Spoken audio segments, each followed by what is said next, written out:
अहमद रजा खां फाजले बरेलवी क्या ही खूब लिखते हैं कि हाजियो आओ शहनशाह का रोजा देखो, हाजियो आओ शहनशाह का रोजा देखो, काबा तो देख चुके काबे का काबा देखो, काबा तो देख चुके काबे का काबा देखो। हम लोग कम ही हैं लेकिन कम ही में दम बहुत है। शायर ने क्या ही खूब कहा है कि सरकार की महफिल को वही सजाते हैं, सरकार की महफिल में वही आते हैं जिसे अल्लाह रब्बुल इज्जत तौफीक देता है। हर एक इंसान खुदा की बारगाह में अपनी पेशानी को नहीं झुका सकता। जिसे अल्लाह रब्बुल इज्जत तौफीक देता है वही अपनी पेशानी को खुदा की बारगाह में झुकाता है। कल मेरे बड़े भाई सादिक साहब ने आप लोगों के गोशे गुजार ये बात पहुंचाया था कि अल्लाह रब्बुल इज्जत अगर किसी बंदे से दुश्मनी लेना चाहता है, अगर किसी बंदे से अल्लाह रब्बुल इज्जत नाराज होता है तो उसे अच्छे काम की तरफ से उसका फेर दिया जाता है। वो अच्छे कामों की तरफ नहीं आ सकता, वो नमाज हरगिज़ नहीं पढ़ सकता। नमाज पढ़ने के लिए, रोजा रखने के लिए, अच्छे अमाल करने के लिए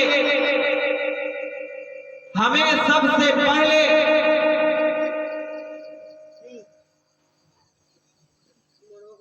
हम गुलामाने मुस्तफा को सबसे पहले प्यारे आका सल्लल्लाहु तआला अलैहि वसल्लम की सुन्नतों पर अमल करना होगा। खुदा से जब तक बंदा डरेगा नहीं, जब तक वो किसी भलाई का काम कर नहीं सकता, खुदा के आजाब से बंदा जब तक डरेगा नहीं, खुदा के आजाब को बंदा अपने ज़हन में, खुदा के आजाब को बंदा अपने नजर में नहीं लाएगा, उस वक्त तक बंदा गुनाह करता रहेगा। जैसे ही अगर खुदा के आजाब का उसे पता चल जाए कि मैं भला काम कर रहा हूं, इससे मेरा मौला मेरे ऊपर कैसा आजाब देगा, मेरे मरने के बाद कब्र में मेरा क्या हश्र होगा, मेरे मरने के बाद कब्र में किस तरह के बिच्छू मुझे मारेगा, अगर ये सब ख्याल अगर बंदा अपने दिमाग में ले, अगर ये बात को सोचे तो इंसान हरगिज़, कोई भी मोमिन, कोई भी इंसान, कोई भी मुसलमान हरगिज़ गुनाह की तरफ नहीं जा सकता। लेकिन आज हम दीन इस्लाम से अपने मुंह को फेर लिए हैं। हम लोगों का तादाद कम है लेकिन कम में ही बहुत दम है, क्योंकि मैदान बदर में 313 सिर्फ और सिर्फ मुसलमान थे, कुफ्फारों का लश्कर हजारों हजार था, लेकिन वहां मुसलमानों की फतह हुई। किस वजह से? वह अल्लाह रब्बुल इज्जत से मोहब्बत किया करता था।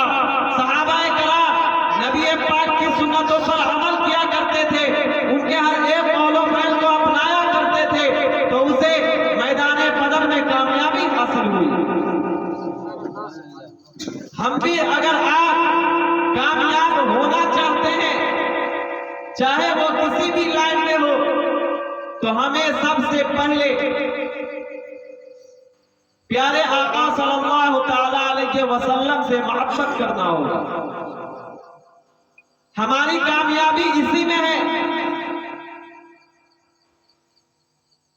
कि हम नबी से मोहब्बत करें, खुदा को एक माने, खुदा के आजाब से डरे। अल्लाह रब्बुल इज्जत कुरान मुकद्दस में इरशाद फरमाता है, अला बिज़िक्रिल्लाहि तत्मइन्नुल कुलूब, अल्लाह के जिक्र से दिलों को चैन और सुकून मिलता है। लेकिन आज हमारा दिल उदास हो जाए जब हम परेशानी के आलम में मुब्तला हो जाते हैं, जब चारों तरफ से मुसीबत हमें घेर देता है, तो हम क्या करते हैं? बाजारों का चक्कर लगाना शुरू कर देते हैं। शहरों में लोग पार्कों में जा करके अपने माइंड को फ्रेश किया करते हैं। अल्लाह तो कुरान मुकद्दस में इरशाद फरमाता है, अला बिज़िक्रिल्लाहि तत्मइन्नुल कुलूब, अल्लाह के जिक्र से दिलों को चैन और सुकून मिलता है। अगर हम किसी परेशानी में मुब्तला हो जाए, मुसीबत अगर हमें किसी भी तरफ से घेर ले, तो हम मौला की बारगाह में जाएं, तौबा इस्तग़फ़ार करें, नबी का नाम ले और दुआ करें कि मौला मेरी तमाम परेशानियों का हल फरमा। अगर ये आदत, ये मामूल बना ले कि अगर हम किसी भी परेशानी में मुब्तला हो जाए, तो हम दुनिया का चक्कर लगाना छोड़कर, बाजारों का सैर करना छोड़कर, पार्कों में जाकर के अपने माइंड को फ्रेश करना छोड़कर, मस्जिद की तरफ अपने कदम को बढ़ाना शुरू जिस दिन मैंने कर दिया, खुदा की बारगाह में अपने परेशानी को जाकर झुकाने का आदि अगर बन गया, तो मौला हमारी जिंदगी में कभी परेशानी पैदा नहीं कर सकता। सुभान अल्लाह।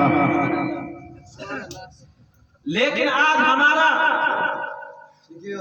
हाल क्या है? आज हम अपने गिरहबान को झांकते नहीं हैं। अल्लाह रब्बुल इज्जत ने हमें क्यों परेशानी में मुब्तला किया है? आज हमारे ऊपर जो परेशानियां आई है, खुदा का अज़ाब जो मेरे ऊपर मुसल्लत किया गया है, वो किस लिए किया गया है? इंसान अपने आइंदा आने वाले कल की फिक्र में आज को भूल जाते हैं। कल हम रहे या ना रहे, ये कोई नहीं जानता है। आज लोग कल की फिक्र में आज को बर्बाद कर रहे हैं।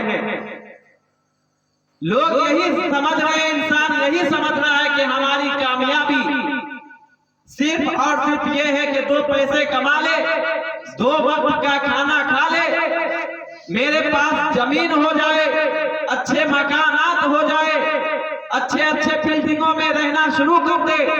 लोग अगर देखे तो ये कहे कि बहुत बड़ा पैसा वाला आ गया है, बहुत बड़ा पैसा वाला है। इसी दुनिया की फिक्र में हम अपने आखिरत को बर्बाद कर दिए, और हम ये समझ रहे हैं कि हमारी कामयाबी इसी में है, हमारी भलाई इसी में है। मेरे प्यारे इस्लामी भाइयों, हमारी कामयाबी ये नहीं है कि हम कल की फिक्र में अपने आज को बर्बाद कर डालें। हमें ये चाहिए कि अल्लाह रब्बुल इज्जत को हम राजी कर ले। ऐसा ना हो कि जब मुनकर नकीर सवालात के लिए कब्र में आए, जब मलकुल मौत का फरिश्ता मेरे पास आए, मेरे जिस्म से मेरी रूह को जब ले जाए, उस वक्त मेरे पास कोई ऐसा आमाल ना हो, या फिर ऐसा भी हो सकता है कि मैं किसी गुनाह में मुब्तला हूँ, कोई ऐसा काम कर रहा हूँ जिसकी वजह से अल्लाह रब्बुल इज्जत मेरे ऊपर ऐसा ना हो कि मैं गुनाह कर रहा हूं और मलकुल मौत आकर के मेरे जिस्म से मेरी रूह को ले जाए। हमें चाहिए कि हम वक्त अल्लाह रब्बुल इज्जत की हम्दो सना करें, खुदा की बारगाह में गिरियाजारी करे, रोए, गिड़गिड़ाए। आज हम औलमा के दर का चक्कर लगाते हैं, बाबाओं के पास जाते हैं कि फला परेशानी में हम मुब्तला हो गए हैं, लेकिन जो सारी कायनात के पालनहार है, जो सारी दुनिया को, सारी मखलूकात को, सारे मखलूक को रिज़्क़ देता है, जो हर एक जानदार को जिंदा रखता है, जिसके कब्ज़ो इख्तियार में हमारी मौत है, उसकी बारगाह में हम जाते नहीं हैं। उनकी बारगाह में हम दुआ नहीं करते हैं कि मौला मेरी परेशानी को तू दूर फरमा दे, लेकिन मैं औलमा की बारगाह में जा करके चक्कर जरूर लगाते हैं कि हजरत कोई ऐसा नुस्खा बता दे, कोई ऐसी ताबीज मुझे दे दे, चाहे आप हजारों हजार रुपया ले ले, उससे मुझे कोई फर्क नहीं पड़ता, लेकिन मेरा वो काम निकल जाए। आज हम औलमा के मज़ारों के जगह जगह पर जाकर के चक्कर लगा रहे हैं, लेकिन जहां हमें चक्कर लगाना चाहिए वह उस जगह को मैं भूल चुका हूं। मैं खुतबा मशरूना के बाद जिस आयत करीमा की तिलावत करने का शर्फ हासिल किया, अला बिज़िक्रिल्लाह तत्मइन्नुल कुलूब, कि अल्लाह के जिक्र से दिलों को चैन और सुकून मिलता है। खुदा कुरान में इरशाद फरमाता है, मेरे बिरादर अकबर ने कल अपने बयानात में ये बात आप लोगों के गोशे गुजार किया था। अल्लाह रब्बुल इज्जत कुरान मुकद्दस में इरशाद फरमाता है, फज़कुरूनी अज़कुरकुम, तुम मेरा जिक्र करो मैं तुम्हारा जिक्र करूंगा। लेकिन आज हम मौला को भूल चुके हैं, गाफिल हो चुके हैं। हम ये समझ रहे हैं कि हमें मरना ही नहीं है। इस तरह से हम गुनाह पर गुनाह किए जा रहे हैं, जैसे मेरी रूह को मलकुल मौत आकर ले ही नहीं जाएगा, मौत का फरिश्ता मेरे पास आएगा ही नहीं। इस तरह से मैं गाफिल हो चुका हूं। मेरे दोस्तों, जिंदगी का कोई भरोसा नहीं है। हमारी जिंदगी का कोई गारंटी नहीं है। कोई इंसान ये नहीं कह सकता कि आप इतने साल तक जी सकते हैं, आपकी उम्र इतनी जा सकती है। एक इंसान अपने अनुमान से, अपने कयास से, अपने दिमागों की वजह, अपने कयास की वजह से ये कहते हैं कि आज हम लोग 70-60 साल जिंदगी गुजार सकते हैं, लेकिन मौत का कोई वक्त नहीं है। मौत बच्चे को भी आती है, बूढ़े को भी आ सकती है, नौजवान को भी आ सकती है। मौत का कोई एक मुतय्यन वक्त नहीं है कि 70 साल जब हमारी उम्र हो जाएगी तभी आएगी। मौत कभी भी आ सकती है, मौत कभी भी आ सकती है, किसी भी वक्त आ सकती है। अगर हम मौत को याद करेंगे तो हम गुनाह को करना छोड़ देंगे।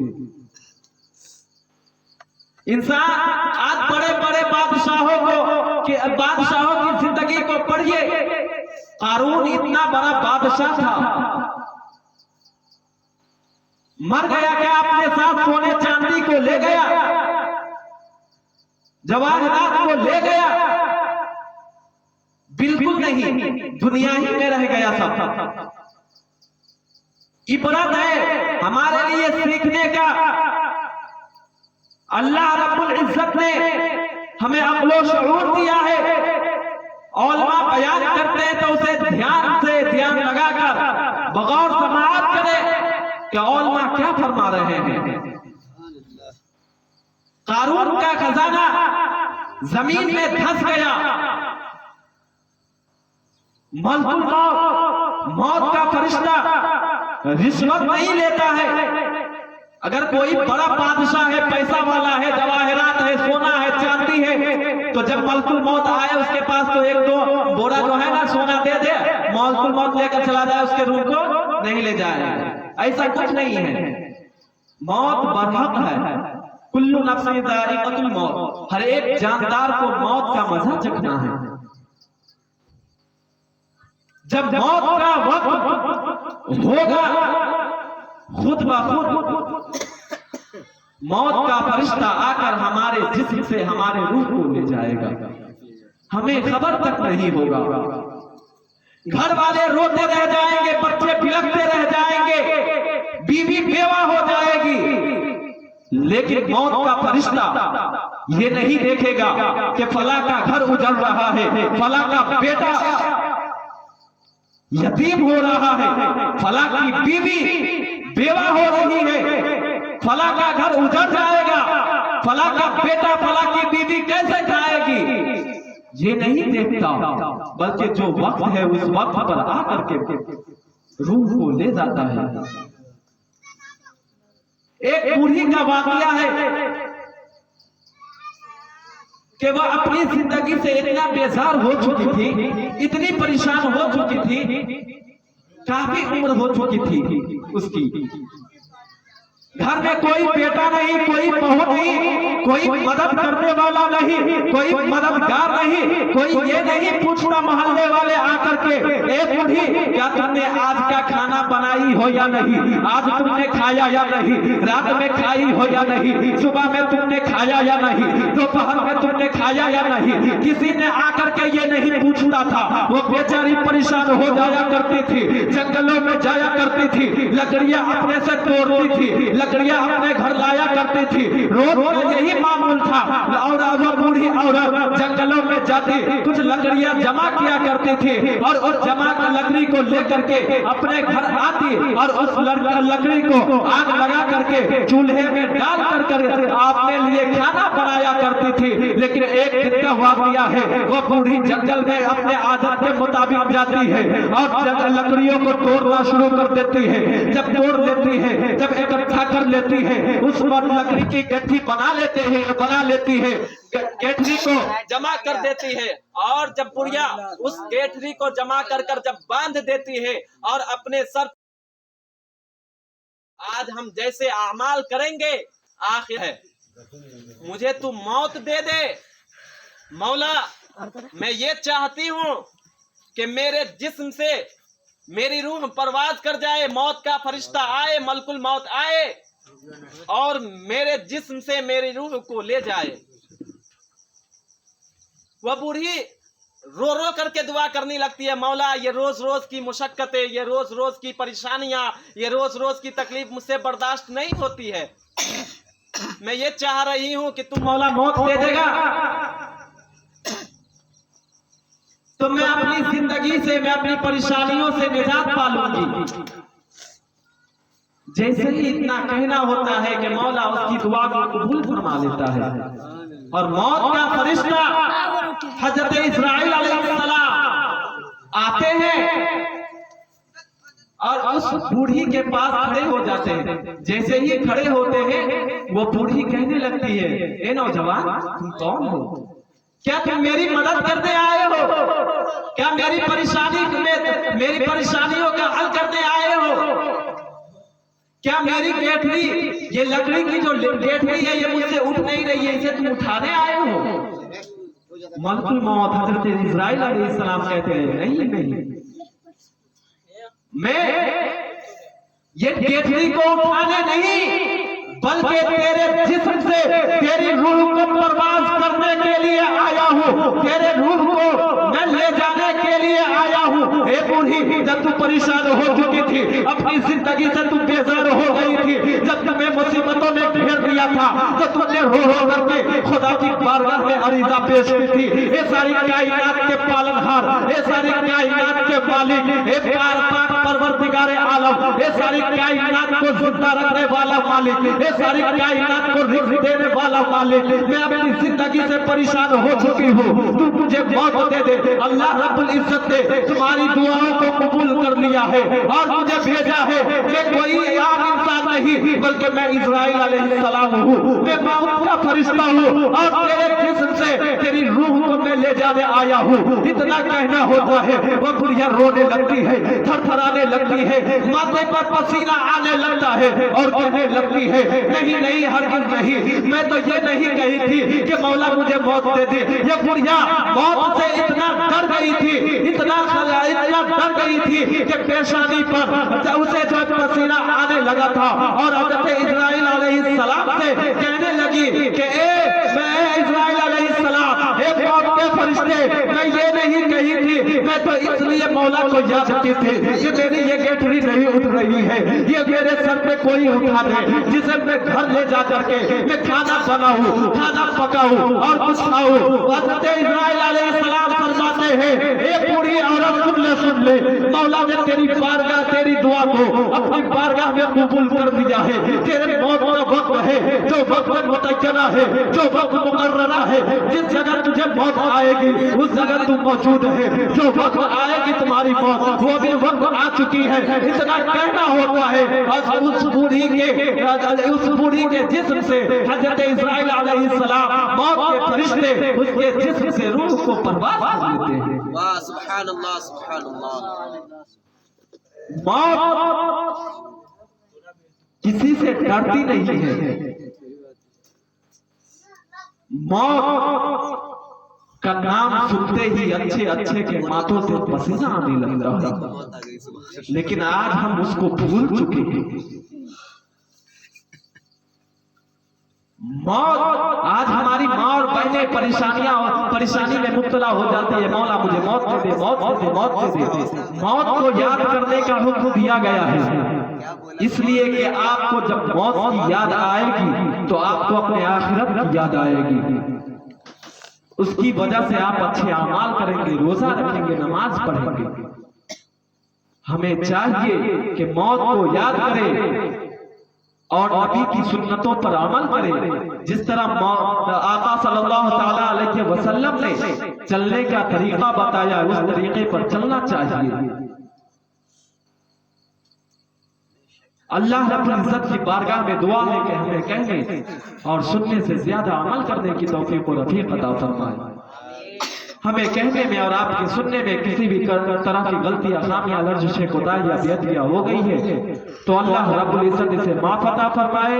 हमारे साथ मिलकर पढ़िए अस्तगफिरुल्लाह रब्बी मिन कुल्ली ज़ंबिन व अतूबु इलैह, ला इलाहा इल्लल्लाह मुहम्मदुर रसूलुल्लाह सल्लल्लाहु अलैहि वसल्लम व मा अलैना इल्लल बलाग। अस्सलाम।